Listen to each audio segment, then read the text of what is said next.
it's your boy, Reef. Okay. And your girl, She Feet. Okay. Okay. But because it feels like we're doing a super goal. Yes, I know, but we're not doing the super goal. For any of you who don't know about our super goal, you can go back to that playlist. So I was just a little excited. Yes, I see. Because this is not an exciting topic.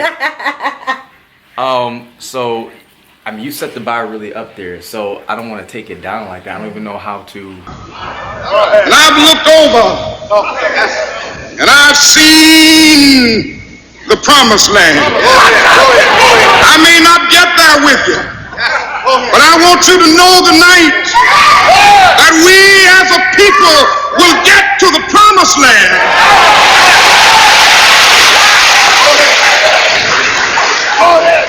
So I'm happy tonight. I'm not worried about anything. I'm not fearing any man. Mine eyes have seen the glory of the coming of the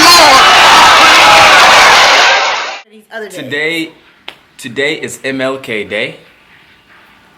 And Sharif had been ingraining in baby Sharif this morning that we were going to find out about who we were. Right, we're gonna learn about our heritage, baby, and that's what he kept saying. But he kept saying we're gonna learn about who we are, and then we're going to do something fun. And we're gonna learn about who we are, and then we're gonna do something fun. And so I was like, his dad must have said something right surrounding that to him. I'm drilling it in him. Anytime MLK Day comes, I tend to ramp up for the month of February, which of course is Black History Month, and this time makes me reflect a lot. And reflect on the black experience. Now, I live the black experience every day. I'm black.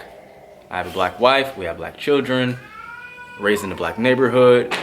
You know, so I know what the black experience entails. But specifically this year, it's one part of the black experience that it kind of shaped what my parenting, my beliefs on parenting and how to rear your child. And so that's spankings.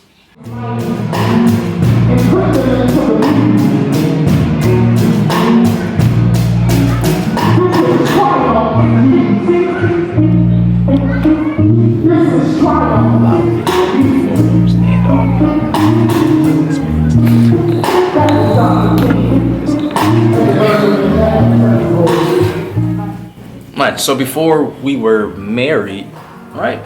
I think before we were married, Felicia and I both agreed that we wouldn't whip our children. What's that? I'm saddened by the way that things change. Right, things do change. And before we go into the change, let me tell you where my principles were founded in, and then baby I'm sure will too. For me, I think there's children who, I guess, how I was taught, like there's just some children you just gotta beat, right? You just gotta beat the living devil out of them so that they can get on the straight and narrow. I wasn't that type of child. I think my mother said that if she were to put me in a chair and tell me to sit there, 3 hours later she would leave. She'd leave, and 3 hours later she would come back, and I'd be sitting in that same position. But even I was spanked, and let me not even say spanked. I mean, I was whipped. Anything that was in my mother's view, she would pick up to whip my butt. Right? So, I mean, I just think, going back to the black experience again, like how I was saying, I think that within the black culture, at least from where I was raised, a lot of black folk are like angry. And I don't know if mothers and fathers know how to, I guess, righteously chastise your child. I think somewhere in there, while you're spanking your child's bottom, and you're telling yourself and you're justifying to yourself, I'm trying to teach them to do better because I might as well whip them now before the world whips them outside. Well, the world's never going to spank your child. The world is going to put your little black boy or little black girl in the prison system and keep it recurring. That's what the world's going to do. It has nothing to do with spanking. I mean, like, I get the principle, you know, and I guess it's like you want to strike reverence and fear in your child. So you want to make sure that they listen to you and all that. But I wasn't someone who needed to be spanked. And I was. And I think it's because I was raised in a black household. I'm not saying that white people don't do it too. I mean, clearly they do as well. I just don't believe in spanking your child first and I know that parents, they talk to their children, say, sit down, blah, blah, blah, blah, and then they probably go to the spanking. But there's so many other ways. I think spanking has to be like the last resort. And even before the last resort, there has to be something there too. Because I feel as if it's a form of abuse. That's just me. I was beat to the white meat. And I personally don't think that I deserved to be beat to the white meat. Oh, you deserved it, girl. I mean, I was beat up. Like, I was beat up. Yeah, you know, and my mom said the same things. I'm going to beat you before the world beats you and all of that. And it's like, you know, metaphorically, I understand I understand the thought behind it. It's like, not physically, the world is going to physically beat you, but let me teach you this lesson. Right.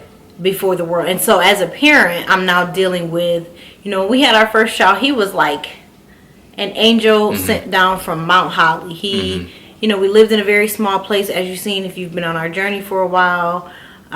He never wrote on walls. He never touched the stove. He never said no, or he rarely said no. He was just, and he still is a very good listener. If I tell my son he can't drink juice and I send him to Buffalo and a grandmother tries to give him juice, so my mom said I can't drink juice. Yeah, Sharif, for the most part, he is a compliant child. Right. But then we have our daughter. Right. And like their potty training experience, we've noticed, is completely different.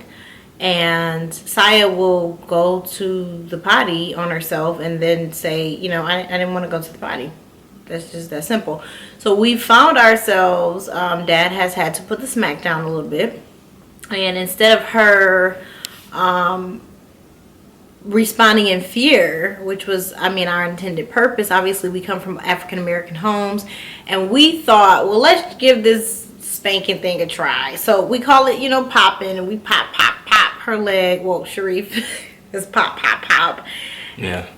And it has not done anything, which is why we're recording this video for you guys, because we thought, we don't know what to do, so maybe there's another family out there that's kind of struggling with this same principle. Because I mean, we were gung-ho, we don't whoop our kids with our first child. And like I said, so we've discovered that the popping doesn't really work for Saya either, so we've stopped that too, because now she'll go to the potty on herself and then say, are you gonna pop me now? Right. And I mean, I want to say this too, like when you think about a spanking, I mean, within the definition, a spanking is when someone hits you with an open hand.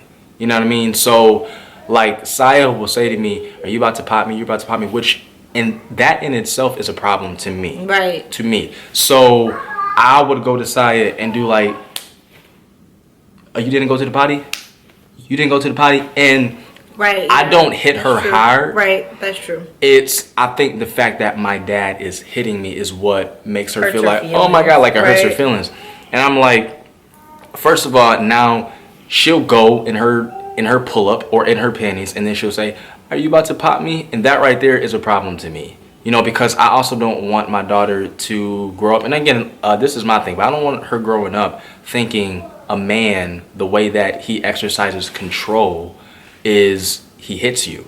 You know, I mean, that could very well be something that's in her head. Like that could be her blueprint for what a relationship with as a man, and I don't want that. And then also what I did not like is that it got to the point, I never popped Sharif, but I hit him in his chest one time, right? He was doing something. I was like, man, a boy up, right?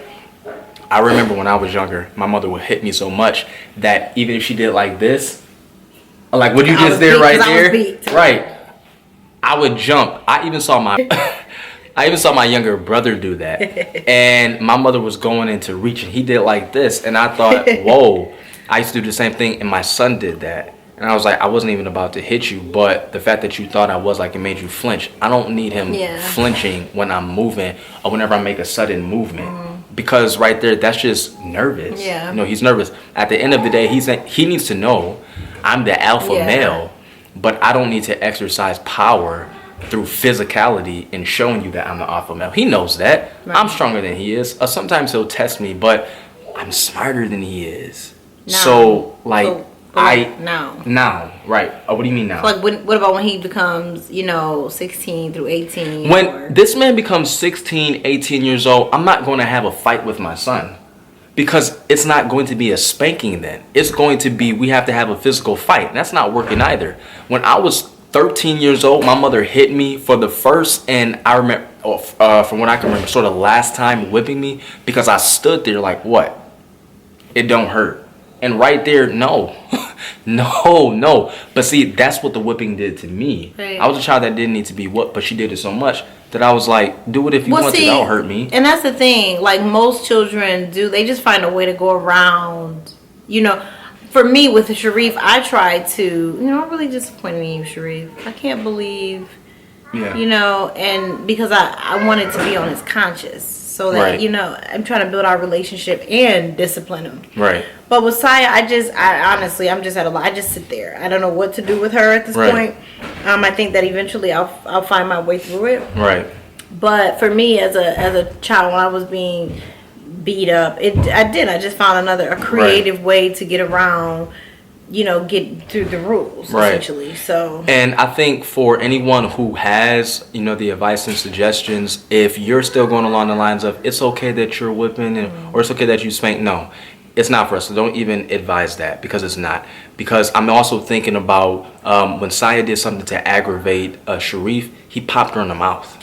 You know what I'm saying? So like, it's like that's not what we're not trying to establish that here. Like, we don't need that to be a perpetual cycle in this family that we're hitting one another. I mean, no. But he did that out of aggravation, and he did it as a form of punishment. Yes. And we're not going around spanking our children all day, you know what I'm saying? But he's seen me perhaps do a pop to Saya, and then he's also heard her say that. And so that's because she gets on his nerves sometimes. That's how he's exercising his right to punish her, is he thinks he has to pop her. And no. Why it's so important for us to like reflect on today, you know, in commemoration of Martin Luther King, is because, you know, he had a dream, and his dream consisted of peace. His dream was unity. And I think that the first and the quickest way to break down a family system is through violence and through abuse. No matter what, your child can't articulate to you at certain times in their lives that you're abusing them, and they can't articulate, and they won't articulate it in other times. They will just do like Sharif said, and they take it out on their younger siblings, or they'll take it out on other people's children when they go to school. This is not what Martin Luther King wanted, not just with African Americans. He didn't want it amongst people, period. This person that we are supposed to be serving under, the chief, I mean, his whole mentality, it's taking us back, you know. And I think that as a people, it's important for us to, in our homes first, try to correct the cycle of mental and physical abuse, because it really is mental and physical anguish that we're causing. We're not building our children up, we're not building our spouses up when we speak against them, or when we're aggressive or abusive to them. What we're doing is breaking down the family system, and then when we get into the world, we're not strong, we're not a unit. And so as a people, we're breaking down completely because of first, you know, being as slaves and learning to tie someone to a tree and beat them. It's ridiculous. You know, I'm a human. You know, right. You can communicate to me, and if I don't do what you say, you don't have any power over that. I can't control my 2-year-old. She's 2 years old. But the purpose of her life is not to be controlled by me. It's for us to try to lead her in the right direction, but it's up to her to make the choice. Right. And let's really work on not perpetuating the cycle of violence. And think about, for me, I would say, think about God when you're looking at your child. Like, we're all made in his image. And that's one thing that I know that Martin Luther King, he believed with the equality of people. It's because we're all one people, because we all are from one God. And so when I'm looking at my child, or when you're looking at into their little eyes, think of it like, as your parent, it's my job to be as intentional as possible. I think sometimes we get so frustrated because we're not intentional, and things go wrong with our children, and that we think the thing that we should do is to beat them, or to whip them, or to spank them. But if we were more intentional in our day, we could perhaps control some of the behavior that happens with our children, and we don't have to go to that physical result. So again, nonviolence, unity in your family, build esteem in your children. Before you decide to use the hand, go from your heart. Peaceful parent, happy child. Indeed. Thanks, guys, for watching. And as always, when something seems bad, turn it around and make something good. Blessings.